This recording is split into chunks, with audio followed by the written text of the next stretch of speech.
আজ তোমাদের সাথে খুব মজার একটা জিনিস দেখাবো বটে, কিন্তু এটা আমার কাছে সাজাও এক প্রকার বলতে পারো।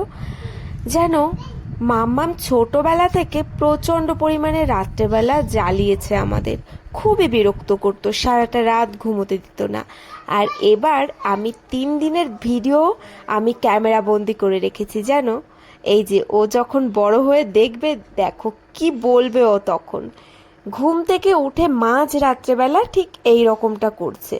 এটা হচ্ছে আমি ফার্স্ট ডে আমি ক্যামেরা বন্দি করেছিলাম।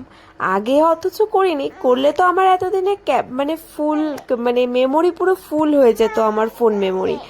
তো দেখো কি অবস্থা। সত্যি এগুলো ভাবলেও হাসি পায়, আর সেই ঘুমের মুহূর্তগুলো খুব রাগও হয় ভাবলে। সেকেন্ড দিন দেখো, আবার উঠে সেই একই রকম অবস্থা। শুয়ে পড়ো মাম্মা। এখন তবে বেশি একটা মাম্মাম বিরক্ত করে না, তবুও সেটা আমি এখন ম্যানেজ করতে পারি। কিন্তু জানো, কষ্টের দিন তো সেদিন ছিল, যেদিন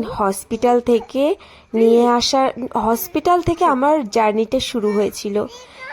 প্রতিটা রাত যে কি করে কেটেছে সত্যি, প্রতিটা রাত ঘুমোতে পারতো না। আর আমারও সেই যন্ত্রণা নিয়ে আমার কিন্তু সব কিছু ম্যানেজ করতে হয়েছে। এদিকে আমার বর কিন্তু বাইরে ছিল, তখন ও আমার কাছে কিন্তু ছিল না, তাই সমস্তটাই একা হাতে সামলেছি।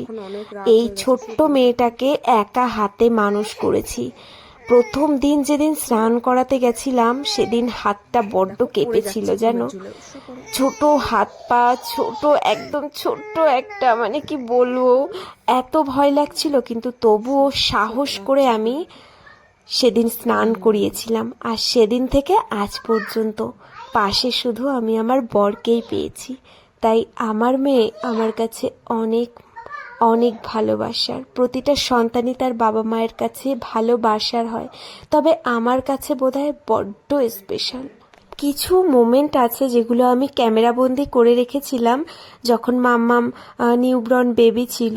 সেই ভিডিওগুলো তোমাদের সাথে একদিন সময় হলে শেয়ার করব। জানো, সেই দিনগুলো না সত্যি ভোলার না। সেই দিনগুলো যে আমি কি করে কাটিয়েছি একা হাতে আমার মেয়েকে নিয়ে, সেটা শুধু আমিই জানি। হসপিটাল থেকে আসার পরে বুঝতেই পারছো একটা মেয়ের পরিস্থিতি কেমন থাকে। সেই দিনগুলো আমি একা হাতে আমার এই ছোট মেয়েকে কিভাবে সামলেছি, কিভাবে ওই কখনো আমি এই ছোট বাচ্চাকে স্নান করাইনি, খাওয়াইনি, কিভাবে একা একা স্নান করিয়েছি, সেই মুহূর্তগুলো আমি তোমাদের সাথে শেয়ার করব। মারা বোধহয় সব কিছুই পারে। যেদিন মা হয়েছিলাম সেদিন সেই শক্তিটা বোধহয় ভগবান প্রত্যেকটা মেয়ের মধ্যেই দিয়ে দেয়। তাই কাউকে দোষারোপ করব না যে কেউ আমার পাশে থাকেনি কেন বা কিছু, কোনোদিনও দোষারোপ করব না, কারণ ইচ্ছাই করে না। চলো, আজকের মতো বিদায় এখানেই। তোমরা ভালো থেকো, সুস্থ থেকো, সাবধানে থেকো।